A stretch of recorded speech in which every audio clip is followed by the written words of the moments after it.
성경 봉독하는 시간입니다. 함께 보실 말씀은 갈라디아서 6장 1절에서 10절까지의 말씀입니다. 신약 성경 갈라디아서 6장 1절에서 10절까지의 말씀입니다. 한 절씩 교독하시고 마지막 절 합독하도록 하겠습니다. 1절입니다.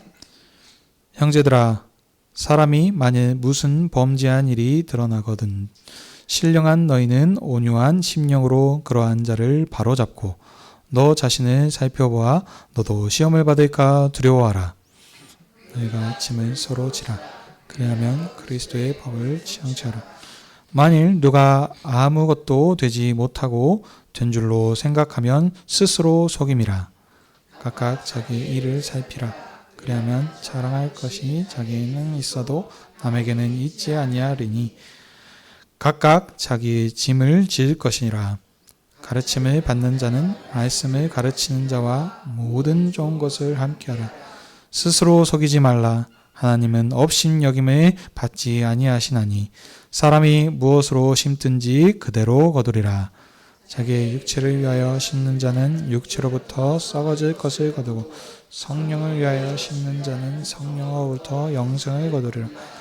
우리가 선을 행하되 낙심하지 말지니 포기하지 아니하면 때가 이르듬에 거두리라. 그러므로 우리는 기회 있는 대로 모든 이에게 착한 일을 하되 더욱 믿음의 가정들에게 할지니라. 아멘. 네, 자리에 앉아 주십시오. 이 시간 한기수 목사님 나오셔서 심는 대로 거둔다라고 하는 제목으로 말씀 전해 주시도록 하겠습니다.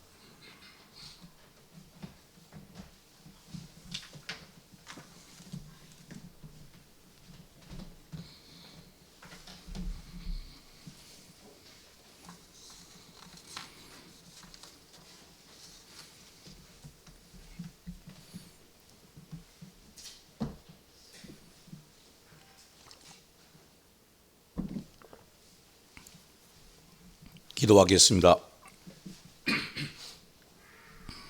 하나님 우리 아버지, 저희를 사랑하셔서 이 땅에 아들을 보내셔서 저희를 죄에서 구원하여 주심을 감사드립니다.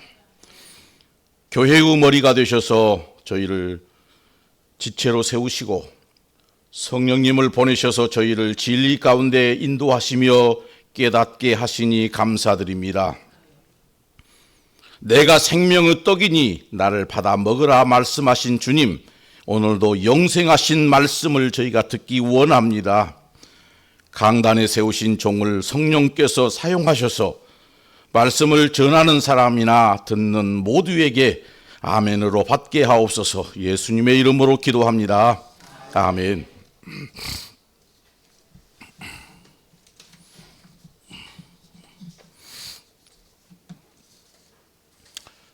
오늘 본문 갈라디아서 6장 1절부터 10절까지의 말씀으로 제목은 심는 대로 거둔다라는 그런 제목을 가지고 말씀을 드리겠습니다. 갈라디아서는 사도 바울께서 갈라디아 교회에 보낸 서신입니다. 편지란 말씀이죠.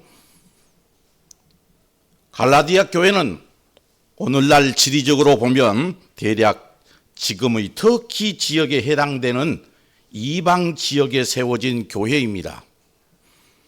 이 교회는 사도 바울의 1차 선교 여행을 통해서 세워졌습니다. 그렇다면 바울이 이 편지를 쓰게 된 동기와 목적은 무엇입니까? 갈라디아 교회 안에 거짓 복음이 들어왔고 사도 바울의 사도권이 공격을 받으며 성도들이 그리스도 안에서 주어진 은혜의 자유를 바로 알지 못한 채 혼란에 빠지고 있었기 때문입니다. 그래서 바울은 이 서신을 통해서 참된 복음을 다시 밝히고 자신의 사도권을 변증하며 갈라디아 교회가 성령 안에서 참된 열매를 맺기를 간절히 바라고 이 편지를 쓰게 된 것입니다. 그래서 갈라디아서 서두에 보면 바울은 이렇게 말씀합니다. 갈라디아서 1장 1절에 사도들에게서 난 것도 아니요 사람으로 말미암은 것도 아니요 오직 예수 그리스도와 그를 죽은 자 가운데 사서 살리신 하나님 아버지로 말미암아 사도된 바울은 이렇게 처음부터 자기 자신의 사도권을 강하게 말씀합니다. 그런데 이후 예루살렘에서 박해를 피해 내려온 유대인들이 교회 안으로 들어왔습니다. 그리고 그들이 주장하는 게 뭔가 하면 예수를 믿는 것만으로는 부족하다. 율법도 지켜야 한다. 할례도 받아야 한다라고 한 것입니다. 이에 대해서 바울 사도는 분명히 말합니다. 사람이 의롭게 되는 것은 율법이나 할례를 받아서가 아니라 오직 믿음으로 말미암는 것이니라라고 강하게 강조합니다. 여기서 우리가 놓치지 말아야 할 중요한 사실이 하나 있습니다. 갈라디아 지역에는 바울이 복음을 전하기 이전에 교회라고 하는 자체가 없었지요. 사도께서 처음으로 교회를 세운 것입니다. 그런 곳에 바울이 복음을 전해 교회를 세웠는데 나중에 들어온 예루살렘 지역의 유대인들이 견디지 못하고 핍박 때문에 세계 곳곳에 흩어졌는데 이 사람들이 갈라디아 교회 안에도 들어왔다는 것입니다. 그리고 그 사람들이 마치 자신들이 원조인 것처럼 율법을 내세우며 사도 바울의 사도권을 부정한 것입니다. 그들이 바울 사도의 사도권을 부정한 근거는 뭐냐면 사도행전 1장 21절 이하에 예수님과 함께 다니며 직접 임명받은 제자가 아니다. 누구는? 사도 바울은. 그러므로 우리가 인정할 수 없다라고 한 것입니다. 이러한 바울 사도권에 대한 대항 때문에 서두에서부터 바울 사도는 내가 내 스스로 된 것이 아니고 이건 예수 그리스도를 죽은 자 가운데서 살리신 아버지 하나님께로부터 받은 것이다라고 사도권을 강하게 이야기합니다. 이 바울 사도의 사도권이 뭐가 그렇게 중요한가 하면 만약 바울의 사도권이 바울이 사도가 아니라면 바울이 전한 복음 자체가 권위를 잃게 되기 때문입니다. 그렇지 않습니까? 당신이 무슨 자격으로 그런 말을 해? 자격이 없습니다. 그래서 바울은 갈라디아에서 처음부터 자신의 사도됨을 강력하게 말씀하고 있습니다.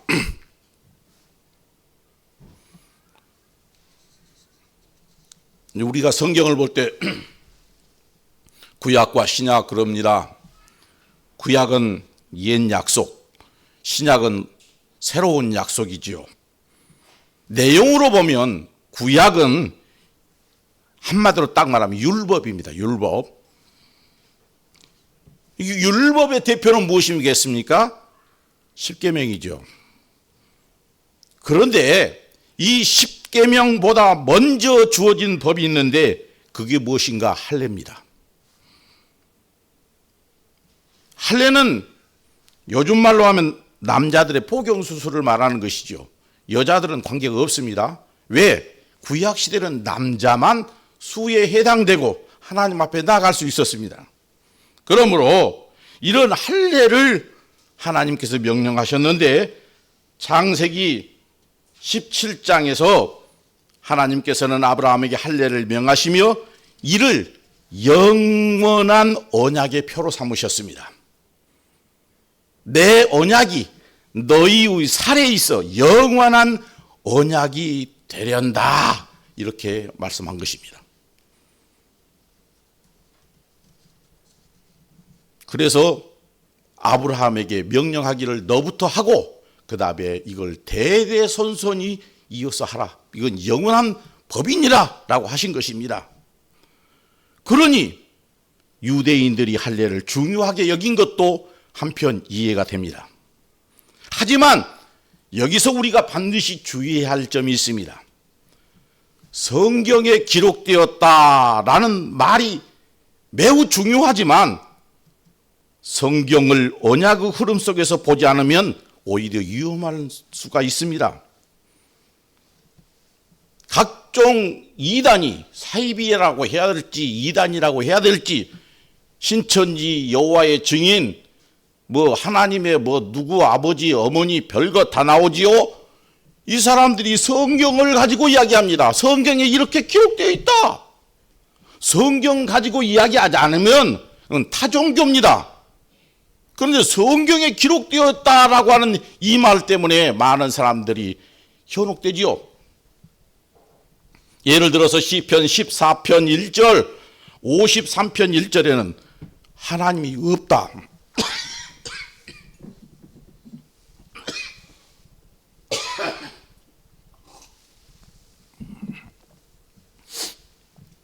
해서는 안 될 말을 하니까 기침이 나오네요.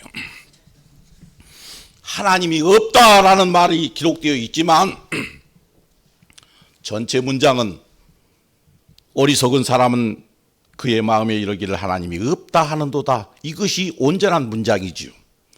이렇게 온전한 문장 중에 문맥을 떼어내면 전혀 다른 의미가 되는 것입니다. 그래서 성경은 반드시 언약의 관점에서 읽어야 하고 예수님의 이전의 말씀, 즉 구약인가 예수님 이후의 말씀, 신약인가를 분명히 구분해서 읽어야 합니다. 구약의 모든 말씀은 예수 그리스도 이후의 관점에서 해석되어야 합니다. 신약 관점에서 이제 재해석되어야 한다는 말입니다. 왜냐하면 예수께서 율법을 폐기하신 것이 아니라 율법을 완전히 이루셨기 때문입니다. 그러므로 성경에 영원한 언약이라고 기록되어 있다 하더라도 할례와 율법은 더 이상 구원의 조건이나 의로움의 기준이 될 수가 없는 것입니다. 예수 그리스도를 믿으면 되니까 이제는 과거로 돌아가서 십계명이며 영원한 언약이며 기타 등등 모든 율법을 다시는 지킬 필요가 없다는 것이지요. 갈라디아서 2장 21절에 보면 바울은 이렇게 말씀합니다. 내가 하나님의 은혜를 패하지 않으니 만일 의롭게 되는 것이 율법으로 말미암으면 그리스도께서 헛되이 죽으셨느니라. 그리스도께서 십자가에 달려 죽으신 이유는 율법으로는 사람이 의롭게 될 수 없기 때문입니다. 갈라디아서 3장 14절에 예수께서 우리를 대신해 십자가를 치신 목적을 말씀하는데 아브라함에게 약속하신 복이 이방인에게까지 미치게 하고 우리가 행위가 아니라 믿음으로 성령을 받게 하기 위함이라고 말씀하고 있습니다. 한마디로 말하면 우리는 율법이 아니라 믿음으로 의롭게 된다는 것입니다. 그렇다면 믿음으로 의롭게 된 사람에게 나타나는 가장 분명한 결과는 무엇입니까? 바로 자유입니다. 그래서 갈라디아서 5장 1절에 바울은 이렇게 말합니다. 그리스도께서 우리를 자유롭게 하시려고 십자가에 달려 죽으셨으니 다시는 종의 멍에 곧 율법의 멍에를 매지 말라 말씀하십니다. 그러나 여기서 우리가 오해해서는 안 될 것이 있습니다. 이 자유는 하고 싶은 대로 살아도 된다는 그런 자유를 말하는 것이 아닙니다. 자유를 육체의 욕망을 채우는 기회로 삼아서는 안 됩니다. 그래서 사도께서는 5장 13절에 이렇게 말합니다. 사랑으로 서로 종노릇하라. 율법의 종에 벗어났다고 해서 아무에게도 속하지 않는 존재가 된 것이 아니라 이제는 사랑 안에서 서로 섬기는 종으로 부름받았다는 것입니다. 율법의 종이 아니라 이제는 사랑의 종으로 살아야 한다는 것이죠. 이것이 그리스도 안에서 누리는 참된 자유입니다. 그렇다면 율법을 따르지 않고 우리는 어떻게 살아야 합니까? 성령을 따라 살아야 합니다.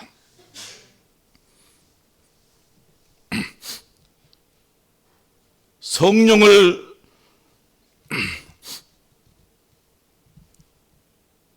따라 살지 않는 그 육체의 일을 5장 19절 이하에 열거하고 있습니다. 음행과 더러운 것과 호색과 우상 숭배 주술, 또 원수 맺는 것, 분쟁, 시기, 분냄, 당짓는 것, 분열하는 것, 이단, 투기, 술 취함, 방탕한 이런 것들. 반대로 성령의 열매는 사랑과 기쁨과 평강, 인내와 친절과 선함, 신실함과 온유와 절제를 말씀하고 있습니다. 오늘 본문인 갈라디아서 6장은 이 1장부터 5장까지의 모든 가르침을 삶으로 적용하는 결론 부분에 해당됩니다. 6장 1절에 죄에 빠진 형제를 온유한 마음으로 바로잡되 자신도 넘어질 수 있음을 조심하라고 합니다. 그런데 많은 사람들이 상대방만 비판하지 자기는 못 보는 경우가 너무 많습니다. 2절에는 서로 짐을 지라고 말합니다. 이것이 곧 그리스도의 법을 성취하는 것입니다. 그리스도의 법을 성취한다는 것은 무엇인가 하면 앞에 전후 분명히 말씀하고 있죠. 서로 짐을 지고 자기의 짐을 지고 돌아보고 사랑의 종노릇하는 것. 사람을 예로 들어 보겠습니다. 사람이 태어날 때부터 어른은 아닙니다. 아이로 태어나죠. 처음에는 젖을 먹고 누군가 안아주지 않으면 한 발자국도 움직일 수 없습니다. 그러나 시간이 지나면 스스로 서고 자기 짐을 들고 나아가 다른 사람의 짐까지 함께 지는 존재로 자라갑니다. 바울은 성도의 삶도 이와 같다라고 말씀합니다. 언제까지나 어린아이처럼 살 수는 없습니다. 은혜로 시작했으면 은혜를 핑계 삼아 머물 것이 아니라 은혜의 합당한 책임의 삶으로 자라가야 할 것입니다. 그래서 사도는 이렇게 말합니다. 사람이 무엇으로 힘든지 그대로 거둘 것이다. 이 말씀은 은혜를 부정하는 말이 아닙니다. 오히려 은혜 안에서 살아가는 성도의 삶에는 이제 책임이 반드시 따른다는 뜻이기도 합니다. 하나님은 결코 가볍게 여길 뿐이 아닙니다. 속일 수 있는 분도 아닙니다. 육체를 위하여 심는 자는 무엇을 거둔다고요? 썩어질 것. 성령을 위해 심는 사람은 무엇을 거둔다고요? 영생, 생명, 그리스도의 생명. 성경은 이렇게 저렇게 막 표현하고 있습니다. 그런데 단어가 다르다고 또 의미가 달라진 게 아니고 시대와 상황과 상대에 따라서 이렇게 표현하고 저렇게 표현하고 있지 결국 말하자고 하는 것은 비슷한 경우가 많습니다.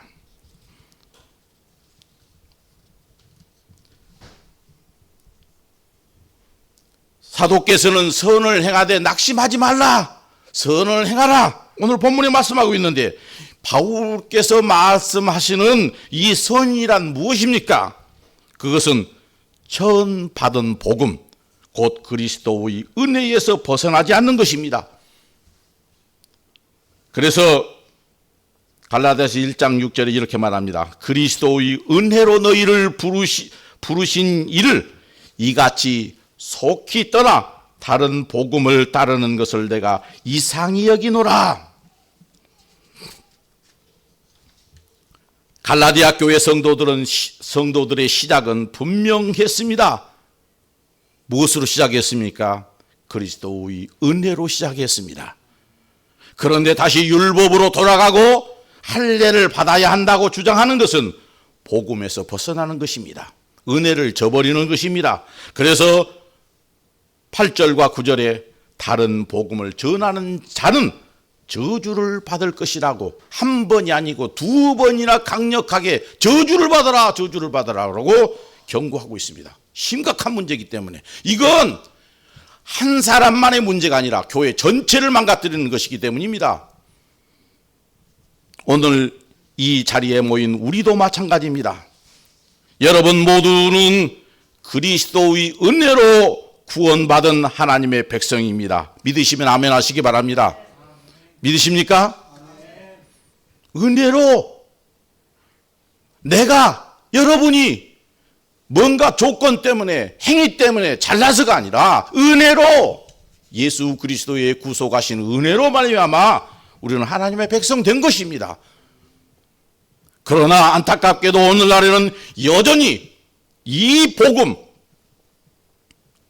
곧 그리스도를 믿는 믿음과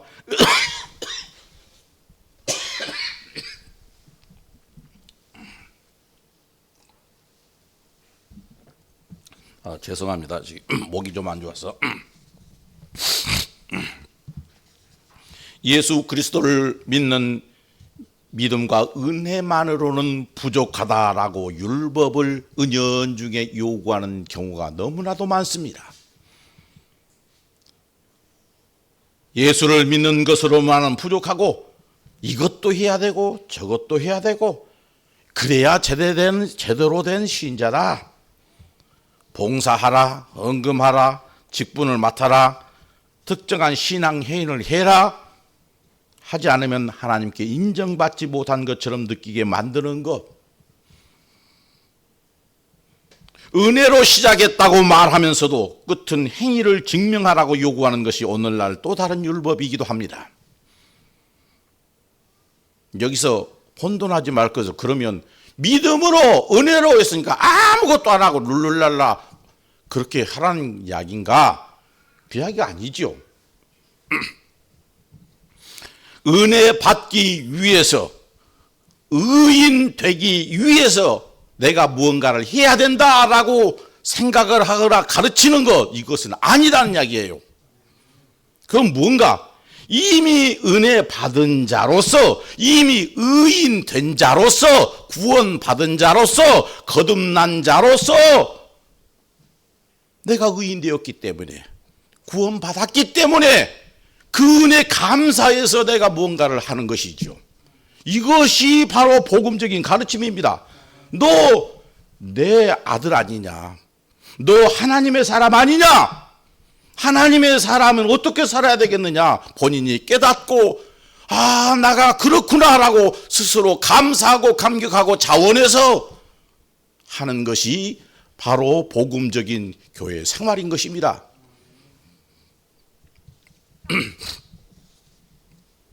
우리가 은혜로 구원받는다라고 할 때 분명히 알아야 할 것이 있습니다. 그 구원은 언약 관계 안에서 주어진 구원입니다. 우리는 본래 이방인이었고 죄인이었지만 그리스도를 믿는 믿음으로 의인으로 선언되었습니다. 그 한자적인 칭의라 한다. 의인으로 일컬음을 받는다, 부름을 받는다. 결국 의인 되었다 그 말은 구원받았다는 이야기예요. 하나님의 자녀 되었다는 이야기입니다. 죄인이 아니라는 이야기지요. 그러나 의인으로 일컬음 받았다 할지라도 내가 예수를 믿음으로 구원받은 하나님의 백성이 되었다 할지라도 여전히 우리 모두에게는 연약함이 남아있다는 것을 놓치면 안 됩니다.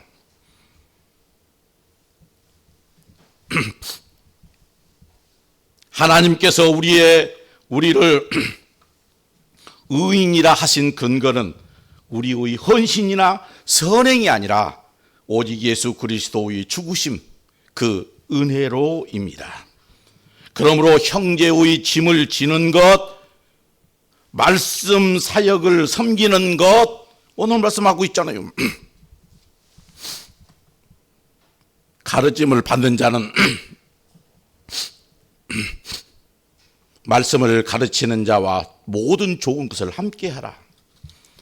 모든 사람에게 선을 행하는 삶은 구원의 조건이 아니라 은혜를 받은 자에게서 자연스럽게 나타나는 열매라는 것입니다. 이제 이 말씀을 우리 삶에 적용해 보겠습니다. 우리는 모두 은혜로 구원받았지만 여전히 자라가야 할 존재입니다. 아이가 태어나는 순간부터 사람인 것처럼 예수님을 믿는 순간 우리는 하나님의 자녀가 됩니다. 아이라고 그래서 사람이 아닌 것이 아니지요. 소나 말은 태어나서 한 몇 분 안에 일어나고 뛰어요. 근데 사람은 나가지고 뭐예요? 아무것도 못해요. 바로 이 부분만 비교하면 소나 말이 훨씬 낫죠. 근데 그렇게 비교할 바가 아니지요. 아무리 태어나서 몇 분 안에 뛰고 아름답게 생겼어도 그건 사람이 아니고 소고 말이죠. 그러나 아무리 능력이 없는 것처럼 보여도 엄마에게서 태어난 아이는 사람입니다. 마찬가지로 외형적인 조건은 내세울 것이 없지만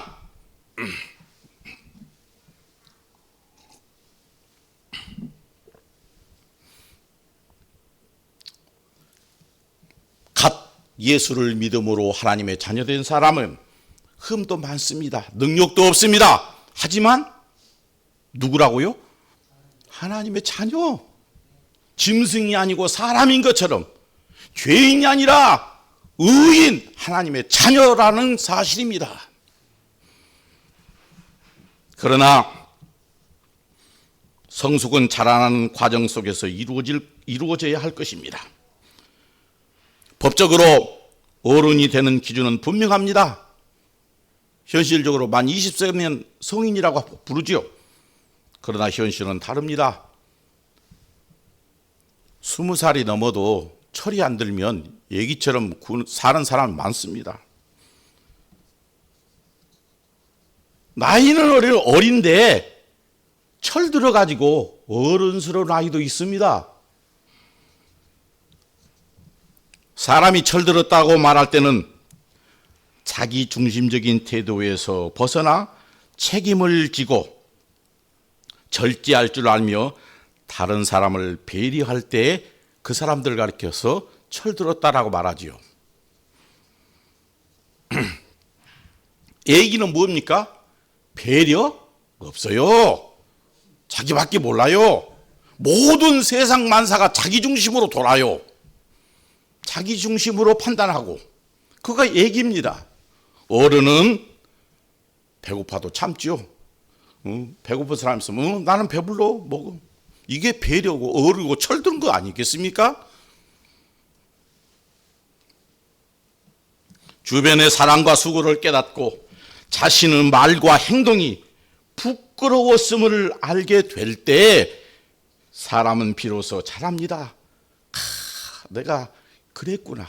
내가 나 된 것이 나로 말미암아 된 것이 아니고 우리 주 예수 그리스도의 은혜로 말미암아 된 것이구나라고 바울 사도께서 고백했던 바와 같이 철들려면 어떤 계기가 필요하다는 이야기죠. 이와 같이 우리 신앙에서도 철든 성도가 되어야 합니다. 판단의 기준이 늘 나에게 있는 어린아이의 태도에서 벗어나서 은혜로 구원받은 사람답게 책임과 사랑의 삶으로 자라가야 합니다. 아이는 책임을 질 줄 모릅니다. 책임을 생각하지도 않습니다. 그러나 어른은 내가 이렇게 함으로써 그 다음에 결과가 어떨 것인지, 어떤 책임이 뒤따라올 것인지, 그게 어른스러운 생각 아니겠습니까? 오늘 제목과도 마찬가지죠. 내가 무엇을 심을 것인가? 무엇을 심는 대로 거둔다. 이걸 아는 자가 어른이죠. 사도 바울은 고린도전서 15장 10절에 이렇게 말합니다. 나의 나 된 것은 하나님의 은혜로 된 것이다. 이 고백이 우리 모두의 고백이 되어야 될 줄 믿습니다. 성도 여러분, 그리스도께서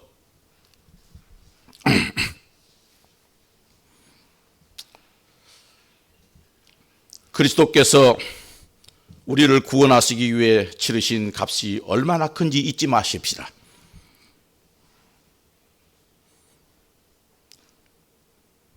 주님께서는 우리가 그 사랑을 잊지 않도록 성찬으로 기억하게 하셨습니다. 성찬을 습관이나 형식으로 대하지 말고 그리스도의 희생으로 내가 구원받은 백성임을 깊이 새기시기 바랍니다. 성찬할 때 빵과 포도주가 진짜 예수님의 살과 피로 변합니까? 아니잖아요.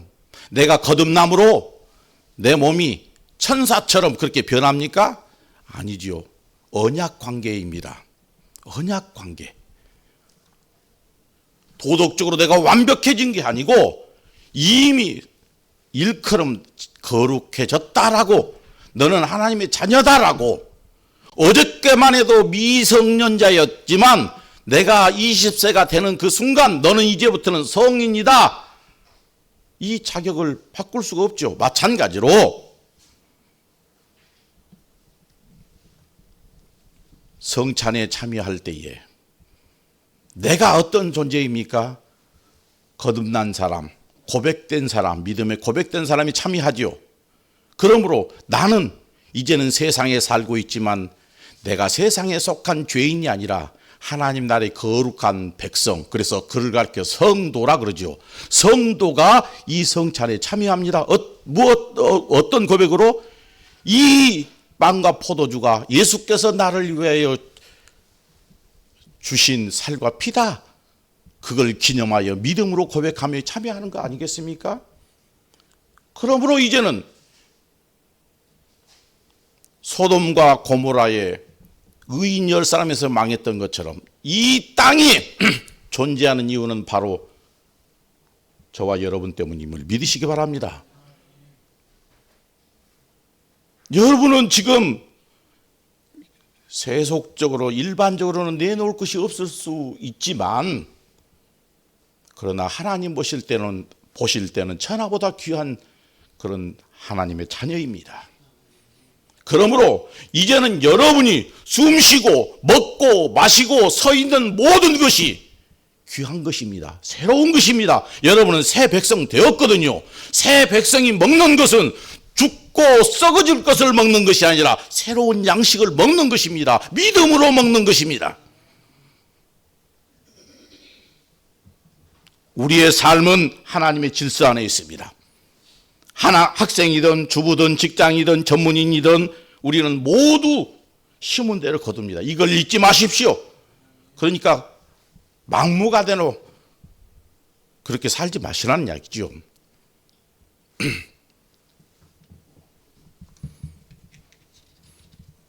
이름 거명해서 미안하지만 채령자매가 또 이렇게 학교 진로를 위해서 또 한다는 이야기하고 기도하고 있습니다. 근데 공부도 안 하고 룰루랄라 하고 그저 그냥 어디 제비뽑기 하듯이 그렇게 됩니까?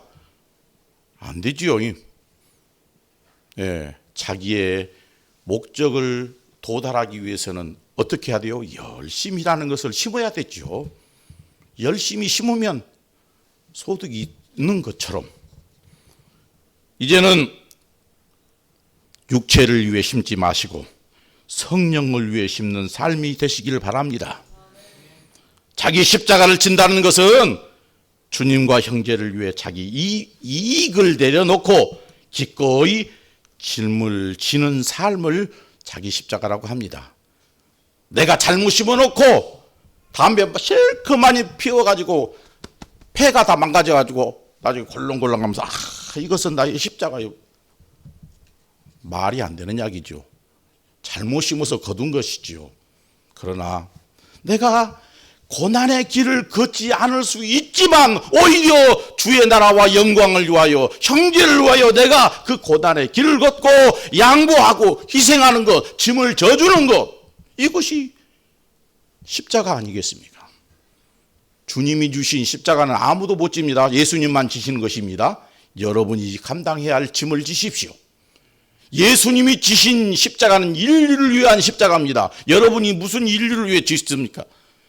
아닙니다. 그러니 예수님 따라한다고 하지 마시고 내가 져야 할 짐부터 먼저 지고 그 다음 할 수 있으면 형제 가까운 사람의 짐을 좀 나누어주는 그런 어른스러운 사람이 되었으면 좋겠습니다.